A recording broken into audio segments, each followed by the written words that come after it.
where, as part of the grant. So that's where, if you're trying to do the math, there's a difference.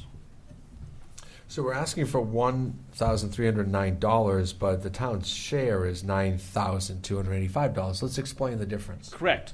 Like I attempted to explain, in my budget this year is $7,000 change $7,976 for the replacement of bottles, I believe. And we're going to be taking that money and hopefully adding your $1,500 or $1,300 today, combining that, and that would be the town's portion of the purchase. Let me remind the board that one fire department does it differently than another. That in Niantic, I believe, and stop me if I'm wrong, Niantic bought them all, and we bonded them or financed them, correct? And so we bought like 20 or 30 breathing apparatus units. Flanders, we buy 5 at a time. Every year we go out and we... And I can explain the difference. Niantic's was, and Chief McDonald may get upset with me, archaic. They needed to get replaced. Right. They were not much different than my engine is now. Their bottles were in that fashion. That's how old they were. So he went out and asked you for the money, and the town for the money to replace them. That was approved. In this case, I didn't have that because in years and years ago, we had moved forward and started and had the ability, I think we actually got a grant. Replacement program. And we were then replacing them as needed. And that's where we are today. So this will eliminate purchasing any breathing apparatus equipment for several years. This should put it, for either. Whoever the chief department. is in 15 years will have to be looking at least replacing the bottles. Right. Fantastic. And congratulations again on stepping up, Mr. Riggs. And again, Billy did a wonderful job. Getting this grant. Takes a lot of work to get these things. $185,000. Any questions? Thank you for your details. Move to appropriate and transfer $1,309 from account 01-01-120-300-500 contingency to account 01-70-724-700-462 PS-FFD equipment in fiscal year 2016-17 for the town share of the SCBA gear for Flanders Fire Department and forward to the Board of Finance for approval. This request is consistent with the CIP. Second.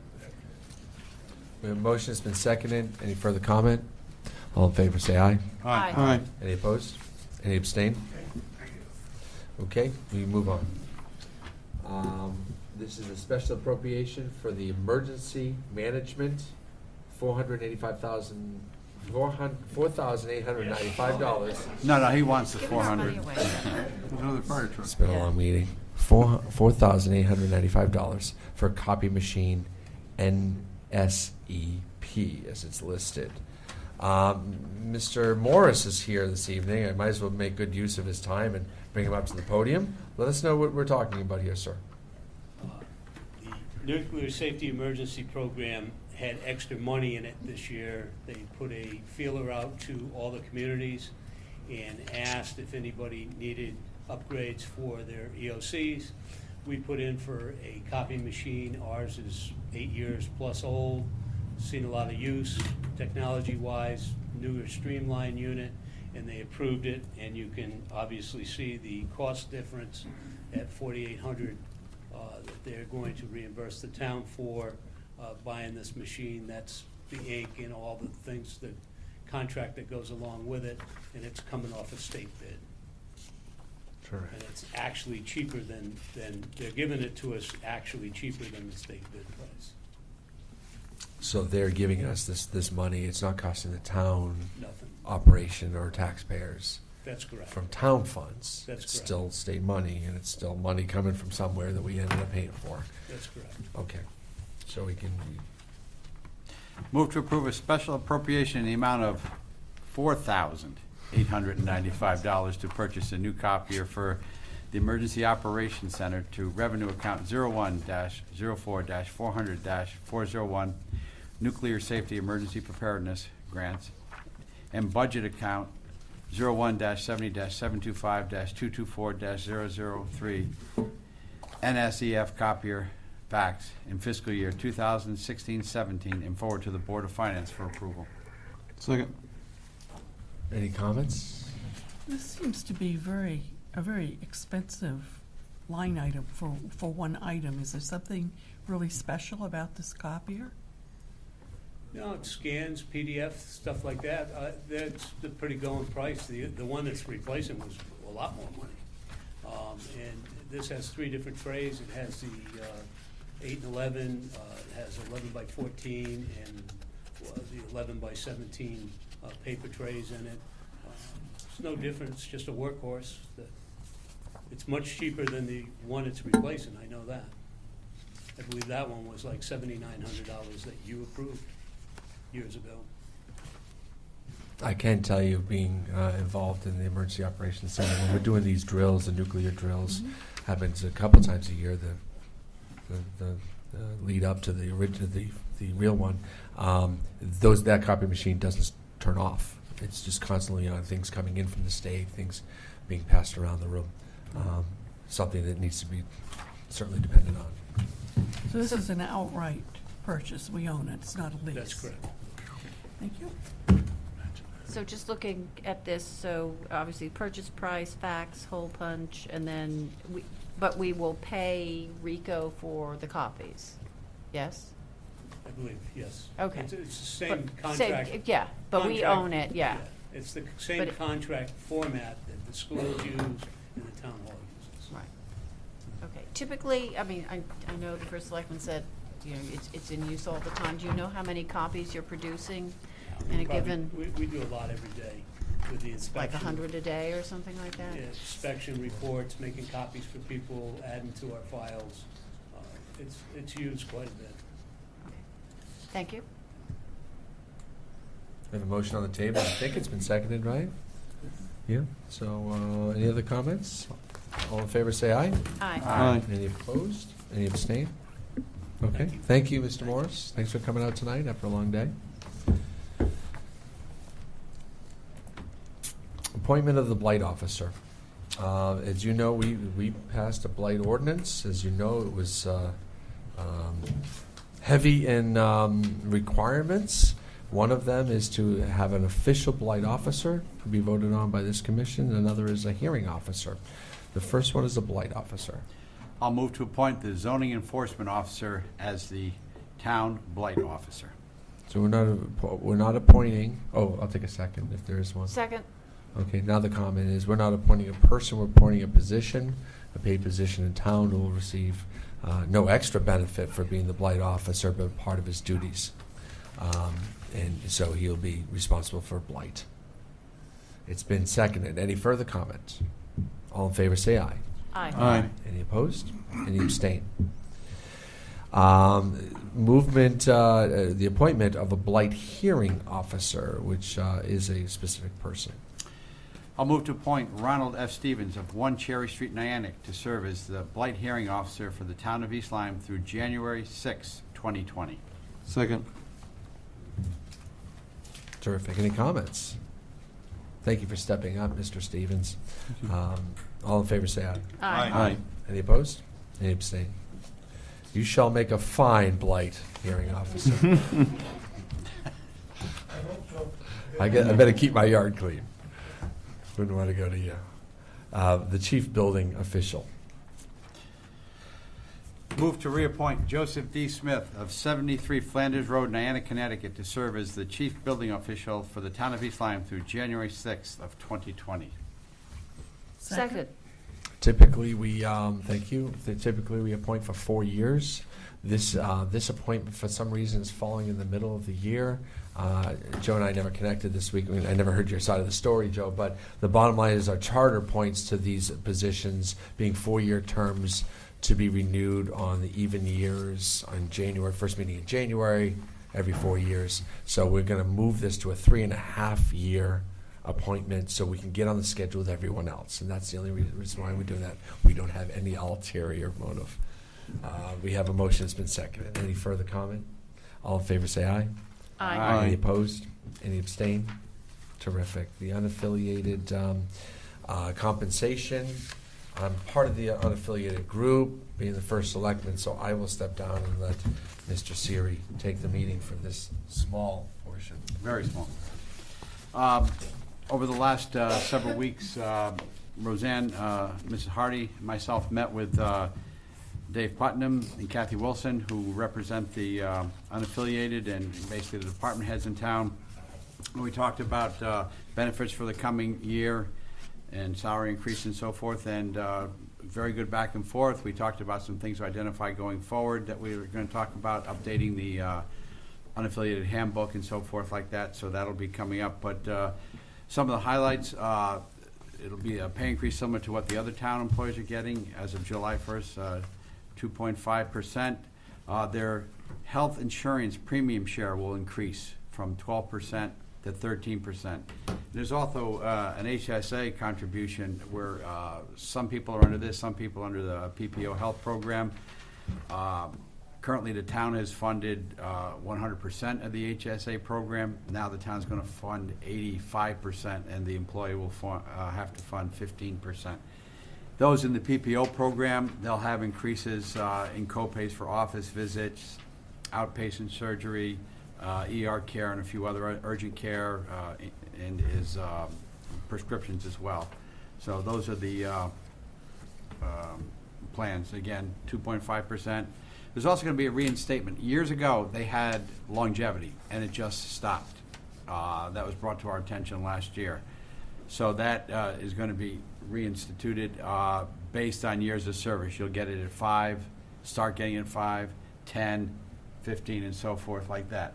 The increased cost to the contract by putting that in is $8,500 for next year. And with the look at the copay that they're going to be putting into the HSA and so forth like that, it more than compensates for the change there. So, Roseanne, anything to add? No. Okay. So, would you like to make a motion to? Do you have it? Oh, there isn't one here. So No. I'll let you craft it. Okay. I'll move to approve the, I have to think a minute, Agreement. agreement to the, for July 1, beginning July 1, 2016, for the non-affiliated town employees. Okay, motion has been made. Is there a second? Second. Okay. One, any comments, questions? One thing to point out too is the, Anna talked to me about this too, the actual date where the increase for the premium share going from 12th, 13th will really take place in August because there's paperwork involved, and that's why it'll slow off another month. So the 12 to 13 goes into effect August 1st. Any other comment? Yeah, I'm just, obviously, it's been agreed, and I'm not privy to the contracts, but I am not in favor of longevity bonuses on anybody's, whether you're affiliated or unaffiliated, and I think that's I'm sorry that was put in. Okay. And here again, It was restored. It had been. Taken out? It had been taken out without our knowledge, yes. Okay. without the knowledge of the board. All right. The board never took it out. It was decided by an individual that's no That it longer was here out. years All right, ago well, that if we're restoring something that existed, but this was pointed out to us. philosophically, I'm, Understood. Yeah. But here again, this was pointed out to us last year that it was, that it just stopped being paid, and there was never something negotiated or discussed. It was just stopped, so. okay, thank you. Okay. Okay, call for the vote. All those in favor signify by saying aye. Aye. Opposed? Abstentions? Carries unanimously. And I'll turn it back over to Mr. Nickerson.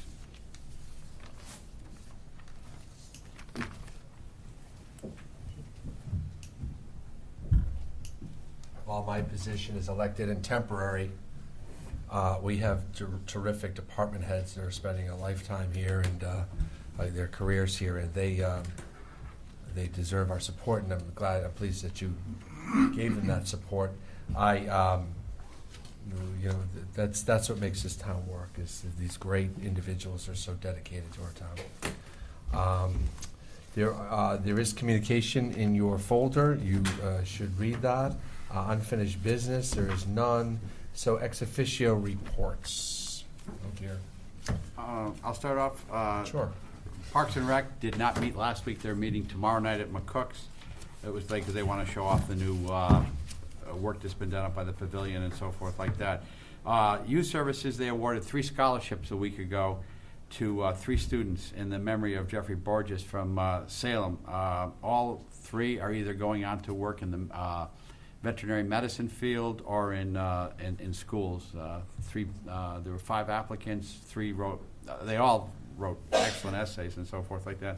And we were able to give each of them $1,500, and looking forward to doing that in years to come. I'll leave the opiate thing. I know you're going to talk Sure. about that, so because that's sort of under the that as well. So that's all I have for tonight. Okay. Commission on Aging met on Monday night, but they did not have a quorum, so there were no votes taken. They had discussion on several issues, and those will be brought up at the next meeting when there's a full board present. Zoning Commission meets tomorrow night, and that's it for me. I don't have anything to report tonight. Mr. Cunningham. Well, it was my first time attending the Board of Education meeting as ex officio. And one of the things I thought was very interesting, and I think it'll be an issue in the future, they were evaluating some of the new textbooks. And I think there was going to be a discussion at some point as to, and it probably isn't right away, but down the road, something to start thinking about, do we stick with paper textbooks or do we go to digital textbooks? And what are the implications of those changes? And what does that mean? And, looking at the studies on learning, and can you really get away without a paper textbook? So I think those are some of the issues that the board will be looking at down the road. And I think it's fascinating and something to think about. And then also, let's see, there was a retirement. Who retired? Miko. Miko. Yes, Karen Costello. They announced her retirement, and that was brought out at the meeting, and so I just announced that as well. That's all I have. I have no report. Okay. Then mine will be short. Of course, we had our graduation this week. I congratulate all the fine students at East Lyme High School and the middle school who are moving up. They had their graduation ceremony. What a great tradition we have that they do this picnic and then all the families are together and it's real casual and they're in and out of there in an hour. The middle school event, and then we had great weather for the high school, and you did a great job, Mr. Newton. Great speech. We did have an opioid forum on, I believe it was the 6th of June, where we had really compelling speakers. I mean, it was. I'm really happy the way it came together, and the people that stepped up and volunteered, and especially poignant were folks from NA. They came and talked about with what they've been through, but recovery in our community. But also a doctor from L&M who is a pain med doctor. This is what he does for a living. He gives out pain meds and really kind of cut to the root of the problem and how this opioid and heroin addiction has started in our culture. And that was compelling too. And of course we had 2 moms, one who's lost her son to addiction and one who nearly has lost her son several times, and he is, doing okay today. And Community Speaks Out also came, our Representative Tammy Dela Cruz, it's this great grassroots organization out of Groton, and they're just they're doing what the state isn't doing anymore, and that's getting people connected with beds, with doctors, with recovery, with rehab, with detox, whatever is needed and support. So, the hope is that we continue this conversation in the community. We're not hiding from it. It's in our community. It's like every other community. It happens here too. I'm hoping I can work in collaboration with the schools going forward, that we can enhance the message we deliver to the students. They need to hear these messages. And we had a great message with the I Am Dirt program about building self-esteem and bullying and depression and drug addiction just a month ago. Oswegatchie Hills Coalition had a celebration. It was well attended in the library. In fact, I'd encourage all citizens, if you're in the library, the community center, if you go into the lobby area, they have the month of June, so they have another couple of weeks left, where they put displays on what they've done, the work they've done, the trails that they have, the work that's still needed, and of course the future, the potential development that could occur if we don't continue to work and try to save the hills. I put out a blog, and it was a message in my TV show as well, of speeding in our town, trying to urge citizens, residents, to urge them to drive at a more reasonable speed. Every week I get calls from all over town, not just beach communities, not just the farm land up north, everywhere. In fact, we had a gentleman tonight talk about how unsafe it is to walk on East Patagonia, and he's begging for sidewalks because it's unsafe, and it is unsafe. We have joggers and walkers, and frankly, just other people in cars darting out, and we need to slow the traffic down, and we need to respect each other when it comes to that. Historic Houses had an open house celebration at the Smith Harris House, where all the regional historic houses came together. They have a great brochure. I think that was handed to you at the last meeting. They had a great celebration, very well attended on that rainy Sunday when it was just downpouring, and they still filled that barn out with people. And I went to 4 ribbon cuttings in the last 10 days or 2 weeks or so. Great sign that people are investing in our community. Putting their hard-earned dollars into their businesses and moving them or expanding them or moving here from other locations too, as is the Black Point Jewelry store down at the Bayside building. She moved from the other side of town saying this is the place to be. Just a couple comments. It did not take Costco 8 years to come here. They've only been on target for the last 2 years. Prior to that, when it was being developed, it was going to be a Target store. The economy crashed in 2008. The entire project fell apart, as did most projects in New England. That project is back on. Costco is going through the last couple approval requirements. They should be open November of 2017, so a year, about 18 months from now. And it has been a pleasure to work with them, and they with us, and us with them, and all that. I think that's all I have tonight. No, one more thing. Oh, yeah, but congratulations to the East Lyme baseball team. They represented well 2 years in a row to the finals. They came up short in the end. It was a heartbreaking loss. But you know what? They can hold their heads very high. What a great season they had. They started 0-4, and then they just marched through the season and destroyed their opponents, but did it with great character and dignity. And again, East Lyme High School baseball team, you have a lot to be proud of, because we're proud of you. Thanks for reminding me on that. I won't mention that I was a graduate of Notre Dame High School in West Haven, so I'm sorry about that. So You were not wearing green. No, you know. the athletic director at Notre Dame was my coach when I was in Notre Dame a long time ago, and I told him I only had maroon and white in me that night. Public comment. Anyone? Public comment. Jamie.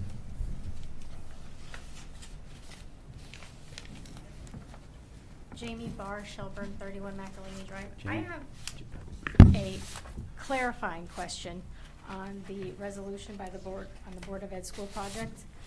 If it has to be on the ballot by September 7th, did you say? Does that mean it has to have the town meeting and the presentation of the Board of Finance and the Board of Selectmen by September 7th? I can't answer I know you that can't because answer we me, but I'm can't- asking a clarifying but- question. yeah. And then my second question that follows up with that was, I thought that if it was presented at a town meeting, we had to have the referendum within 14 days. So then the November 15th date wouldn't be right. I know you can't answer me. I'll And respond to then it. my next question is if it passes the Board of Selectmen and Board of Finance, but doesn't pass the town meeting, then does it then come off the ballot that's being made up ahead of time for the November 15th meeting? Thank you.